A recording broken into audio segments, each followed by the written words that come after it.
Hello everyone, this is another video. We will start electromagnetic induction. At first I am just discussing the Faraday's law of induction. I am not giving the statement. You can get the statement in your textbook also, but I am just giving a brief idea what is Faraday's law of induction and what is Lenz's law. Then I will move to the derivation which are important in this chapter. Okay, let's start. Faraday's law of induction. Suppose this is a circuit and no battery is connected to the circuit.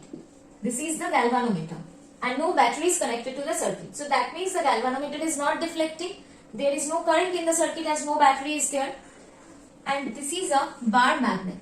This is the north pole and this is the south pole. Here the bar magnet is present. That means a magnetic field is present here. So magnetic field lines are passing through this circuit like this.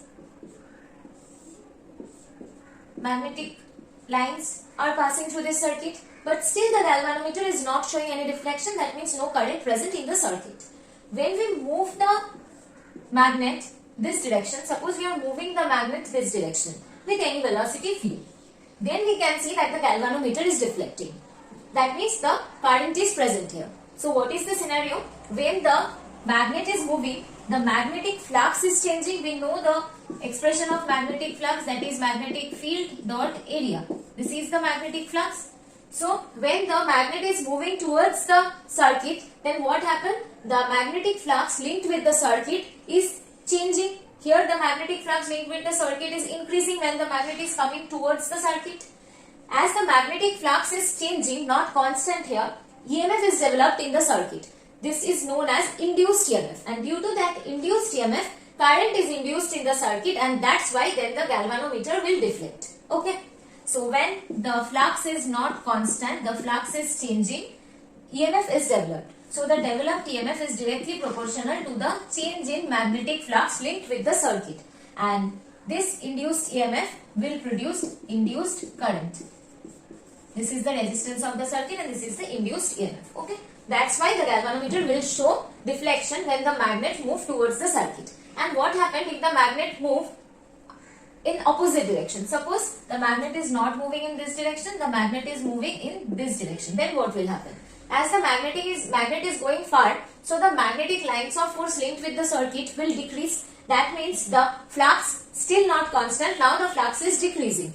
When the flux is decreasing, EMF will be generated and hence induced current will be generated. That means flux increasing or decreasing, that doesn't matter. When the flux linked with the circuit changes, induced EMF developed and hence induced current is observed. This is known as Faraday's law of induction, where it is said that induced EMF is directly proportional to the change in the flux linked with the circuit. Okay. Now we will move to the Lenz's law. You should know when a current is flowing in anti-clockwise direction through a circular current carrying loop, that means north pole is developed here. You can remember this using this symbol. When a current is flowing in anti-clockwise direction, that means north pole is developed in this side. We have already discussed in the previous video that a current carrying circular coil is like a bar magnet, right? So there should be a north pole and south pole. When current is flowing in anti-clockwise direction, that side will give as north pole, and the side which is giving current in clockwise direction, that side will be south pole. Okay. This is the north pole and this is the south pole. Now we will discuss what is Lenz's law. Lenz's law. Okay. Suppose the magnet is going outward from this current carrying loop. We have already said if the magnet goes outward from the current carrying loop, the flux will decrease. Due to the change in the flux, EMF will be developed and hence induced current will be developed. Right. So here current will be present, induced current. But what will be the direction of the induced current? That is decided by Lenz's law. As the magnet is going outward, that means the side of the current carrying loop will create such a pole which will oppose the main reason of its generation. Listen carefully. The current is generated here because due to the decreasing flux, because the magnet is going outward. So here current is developed, induced current is developed due to the decreasing flux. And the induced current will flow in such a direction that the decreasing flux will be controlled. Okay, this is the conservation of energy. Suppose the magnet is going outward and in here north pole is created. That north pole will repel this north pole and the magnet will go more far and more current will generate. This is not supporting the conservation of energy. What will happen? The magnet is going far. That means the north pole is going in this direction, but such a direction the current will flow in a current carrying loop which will attract the north pole. That means which will oppose the motion of the magnet. So the induced current itself opposes the cause of its generation. Okay, the cause of the generation of the induced current in this loop is now the decrease in flux. So the induced current will oppose the decrease in flux. It will attract the magnet. So how it can attract the magnet? If a south pole is generated here, then this north pole will be attracted by the south pole, and hence the motion will be repelled. The motion will be seized by this induced current. Okay. So what will be the direction of the current in the loop? This will be the direction of the current in the loop. Similarly, if the north pole, if the magnet is coming this direction, what will happen? I am showing here so that you can see both the pictures together. Suppose a magnet with north pole is coming in this direction. Here induced current will be generated due to the increase in flux. So the induced current will try to oppose the cause. That means it will try to repel the magnet. So what will happen? A north pole will be generated here. That means the direction of the current will be like this. Okay. When the magnet is going far and induced current is generated, then the current carrying loop or the induced current will try to attract the magnet or to stop the magnet. And here also, when the magnet is coming towards the loop and flux is increased and hence the induced EMF is generated, then the induced current will try to stop the motion of the magnet. Always the induced current will try to oppose the reason of its own generation. Okay, this is the main thing of Faraday's law of induction and Lenz's law. I hope you will get the exact statement from your book. I am just giving the concept to you. Okay. Now I will move to the important derivation of this chapter. Now this is our first important derivation, motional EMF. Suppose this is a current carrying wire. Okay. And this is a moving rod. Conducting. Both are conducting. This wire and this rod both are conducting. But this is moving rod. This rod is sliding over this path. Okay. This is the rod. This is sliding over the path. And here a magnetic field is present. Suppose this is the direction of the magnetic field I am drawing. Magnetic field is inside the loop. Okay. Is going in this direction. Inward. And here the length of this rod is small l. Okay. And this length is small x. Okay. Now the rod is moving with velocity v in this direction. So what will happen when the rod is moving in this direction? That means this is our total loop. Now in this position the total loop means this is our total loop. I am drawing it using black so that you can understand. Now this is our complete loop. When the rod is moving in this direction, the total area of the loop will decrease. Suppose the rod is now here. That means the total area of the loop is decreased. We know the expression of magnetic flux. What is the expression of magnetic flux? Phi is equals to B dot A. That means B A cos theta. B is the magnetic field, E is the area vector of the current carrying loop, and cos theta is the angle between magnetic field and the area. Here the angle between magnetic field and the area of the loop is parallel. So here B vector is parallel to A vector. Okay, we know area vector means, suppose this is the surface, we can take the area vector. Suppose this is the surface, we can take the area vector as this direction or along this direction, perpendicular to the surface. So here this is our loop, so the area vector can be taken in this direction or this direction also. So here the magnetic field is inward and we are taking the area vector also inward direction. So the direction between magnetic field and the area vector is 0 degree angle. So the magnetic flux will become BA cos 0 degree. That is BA. This is the value of the magnetic flux linked with this circuit. And what is the area of this loop? At this position, at this first position, this side was L and this side was X. So the area of the loop will become BLX. Okay. As the loop moving in left direction with velocity v, so that the area of the loop is decreasing because the x length is decreasing as the rod is moving in left direction. So what will be the change in flux? As how flux can change? Flux can be changed in three methods. Whether B will change or A will change or the angle between B and A, that is theta, will change. Here B is not changing. The orientation of the loop and the magnetic field is not changing. That means theta is not changing. So what is changing here? The area is changing here. So there will be a change in flux. What will be the change in flux? dx, these are constant. dx dt, this will be the change in flux. With time the length dx is decreasing. So dx dt means the change in length per unit time, and the rod is moving in left direction with velocity v. Velocity is also changing this change in length per unit time, the distance covered per unit time. So here we can write this dx dt as velocity v. The change in length dx per unit time is equals to this velocity. Okay, because the x is changing due to the velocity of the rod, right? So d phi dt will be this. This will be the change in flux. We all know this, that induced EMF, the magnitude of the induced EMF is equals to d phi dt. So here the value of the induced EMF will be BLV. This is known as the motional EMF. Due to the motion of the rod, this EMF is generated, and hence from this induced EMF, induced current will also be generated. We can divide this BLV divided by the resistance of the loop, that will be the current, induced current. And now one question is there, what is the direction of the induced current here? We will do this using the Lenz's law. We have already discussed the direction of the current will be decided by Lenz's law. Now you think, what is the reason of this induced current? The motion of the rod is the reason of the induced current. Due to the motion of the rod in left direction, the area is decreasing and the flux is decreasing. So here the main reason is, the first reason is the motion of the rod. But what is the main reason of the due to the generation of the induced EMF? The rod is moving in this direction and hence the area is decreasing, and hence the phi, that is the magnetic flux, is decreasing. So the main reason is here, flux is decreasing. Right. So this is the main reason.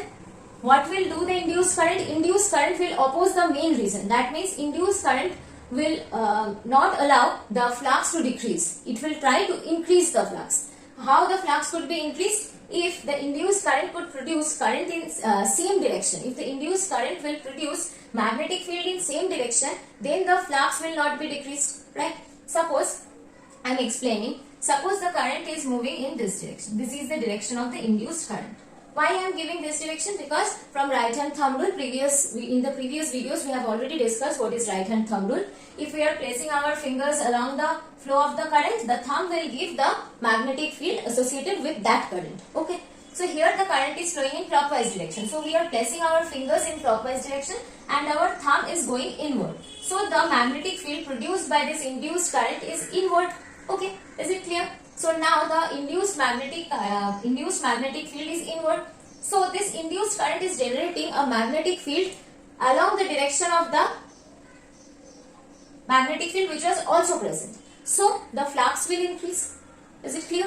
Now I am again explaining the direction of the current. Suppose the rod is moving in this direction. That means flux is decreasing. So the reason for the generation of the induced current here is the decrease in flux. Okay, and here the rod is moving in this direction. So the area is increasing, so magnetic flux is increasing, and here the main reason for the generation of induced current is increase in flux. So here the current will flow, the induced current will flow such a direction so that the flux will not decrease. So here the induced current will flow in clockwise direction so that the magnetic field produced by this clockwise direction current will be along the existing magnetic field. As the magnetic field is increasing, so the flux will not be decreased. So it is opposing the reason of its generation. And here we come, here the area is increasing, so flux is increasing. So the main reason of the generation of the induced current is increasing flux. So here the induced current will be along anti-clockwise direction. Due to this anti-clockwise induced current, the magnetic field will be produced in outward direction. So this will be the new magnetic field which will be opposite to the existing magnetic field, and this two opposing magnetic field will cancel each other, and hence the flux will be decreased. The increase in flux will be opposed. So here the current is opposing this reason, the decrease in flux. Here the current is trying to increase the flux, and here the current is opposing its reason, that it is trying to increase its flux. This is due to the Lenz's law. Okay. Now we will move our next derivation. I hope it is clear to you. If you have any doubt, then you ask in the comment section. This is our next important derivation, that is AC generator. Here two poles are present, north pole and south pole. That means magnetic field is along this direction. This is the direction of the magnetic field. Okay. And this is the loop, and this loop is rotating with angular velocity omega. Okay. We know what is the formula of angular velocity. Angular velocity means angular displacement divided by time. So angular displacement is theta divided by time. This is the angular velocity of this rotating loop. Okay. And now you can see the magnetic field is also crossing. So magnetic flux is linked with the loop, and when the induced current will generate, we know the expression of the flux, that is BA cos theta. If magnetic field will change, then flux will change. If area is changed, then flux will change. Or if theta, that is the orientation of the loop with respect to the magnetic field, will change, then the phi will change. Here the magnetic field is not changing, and the area of the loop is also not changing. So what is changing here? The orientation of the loop with respect to the magnetic field is changing, because the loop is rotating. So here the flux is equals to BA cos theta, and we can write from here that theta is equals to omega t. So here we can write that BA cos omega t is the magnetic flux. Okay. So what will be the induced EMF? The value of the induced EMF will be minus d phi dt. This minus sign came due to the Lenz's law, its opposing factor. Okay. So induced EMF will be like this. So from here we can write minus d dt, and in place of phi we will write BA cos omega t. From here, after differentiating, we will get BA is constant, and we are differentiating this cos omega t, so we will get a omega, and this will be minus sin omega t. So from here we will get minus and minus, this will be plus BA omega sin omega t. This will be the value of the induced EMF. Okay. I think it is clear to you. Now I will show this graphical. This is a cos graph. So this will be the graph of magnetic flux. Fine. We all know the value of the cos 0 degree is 1. So we are starting with this positive value. And this is the sine graph. This will be for induced EMF. We all know that sine 0 degree equals to 0. So the graph is starting from 0. And the maximum value for the flux phi is BA, when cos omega t will be 1. So this will be BA. And this negative value will be minus BA. Okay. And for EMF, when sin omega t is 1, then the maximum value is BA omega. So here this value will be BA omega. When sin omega t is minus 1, then the negative value will be minus BA omega. Is it clear? This is the graph for magnetic flux, and this is the graph for induced EMF. This is the main principle of AC generator. From here, this is the induced EMF. And if the resistance of the coil is capital R, then from here we can write induced current is equals to EMF by resistance. So BA omega sin omega t divided by R. This will be the expression of induced current. So what will be the graph of the induced current? The same graph will be there. If suppose I am drawing the graph of induced current, just changing it.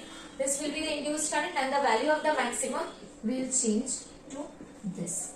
Okay. So here we are getting AC current, positive cycle and negative up cycle. Okay. So this is the main principle of AC generator. And now we will move to the next important derivation of this chapter. Now we will start our next important derivation, mutual inductance in two concentric solenoid. Before starting the derivation, I will request you, if you are liking this revision series and it is helpful to you, then please share with your friends and subscribe the channel and tell them to subscribe so that I can continue this kind of series. Okay. Now let's start. This is two concentric solenoids. Okay. Two concentric solenoids are there. With this solenoid, this black colored solenoid, I1 current is flowing, and the solenoid which is drawn using blue ink, I2 current is flowing. Okay. Now we have to see what is the mutual inductance in two concentric solenoid. We first have to understand what is inductance and what is mutual inductance. I am just giving a brief idea. Suppose I1 current is flowing through one wire. So this I1 current will create a magnetic field, and if the magnetic field is then the magnetic field is linked with this other solenoid which is present, then flux will be there for the other solenoid, and if the flux will change, then induced EMF will be produced, that is the induction. The current or the induced EMF produced in one coil due to the current present in another coil. Okay. Now small n1 is the turns per unit length for the primary coil. Which one is the primary coil? The first coil is the primary coil. This coil is known as the primary coil, and this blue one is known as the secondary coil. Okay. So here N1 is the turns per unit length for the primary coil, and N2 is the turns per unit length for the secondary coil. Okay. Now what will be the magnetic field produced by this primary coil? The magnetic field B1 produced by the primary coil is mu naught N1 I1. This is the normal formula. The magnetic field produced by infinite solenoid is mu Ni, where mu naught we all know the permeability. N1 is the number of turns per unit length for that solenoid, and I is the current which is flowing. So for the first coil is producing magnetic field this, and this magnetic field is linked with the secondary coil. Then what will be the flux? I am writing phi 2 because this flux is linked with the secondary coil also. So the flux linked with the secondary coil is equals to B1 A2, the area of the secondary coil, into cos theta. Okay. Here the area vector and magnetic field vector is along same direction, because current is flowing in this direction, current is flowing in this direction. So this will be the magnetic field vector, and this will also be the area vector of the coil. So here the magnetic field vector is parallel to the area vector. So this will be cos 0 degree and the value will become 1. So here we will write B1 A2. And what is B1? We have already calculated the value, mu naught Ni N1 I1 A2. This will be the phi 2. And we know from the law of mutual induction that the mutual inductance produced in the secondary coil is due to the current flowing in the primary coil. So here we will write I1, and we will write a coefficient of mutual inductance. We are writing here M21 because here flux is generated in second coil due to the first coil. So we are writing this M2. This is known by us from the definition of mutual inductance. We can compare this with this expression. We can compare this with this expression. So from here we get I1 is common. So we can write that mu21 is equals to mu naught N1 A2.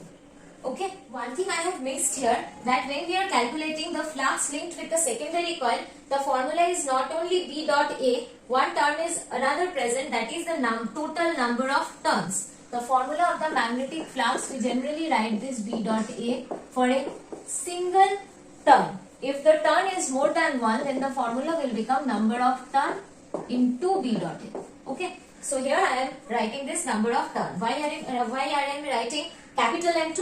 Because capital N2 means the total number of turns present in the secondary coil. Small n2 is the number of turns per unit length. If the length is L, for unit length the number of turn is M2. If the length is L, so the number of turn will be N2L.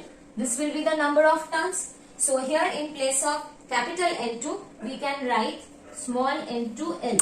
Okay. So here we will incorporate the term small n2L, and here we will get another term n2L.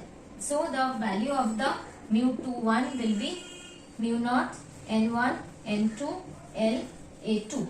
This will be the mutual inductance in secondary, coefficient of mutual inductance in secondary coil due to the primary coil. As the dimension of the secondary coil and the primary coil is quite same, so we can write the area A2 is very much close to the area A1, and hence we can write that M21 is equals to M12, that is equals to M, and the expression is equals to mu naught N1 N2 L into A, the area of the loop.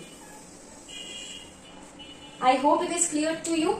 Now we will move to the next chapter, and go through the series. It will help you very much, and like, share and subscribe the channel. Okay, thank you everyone.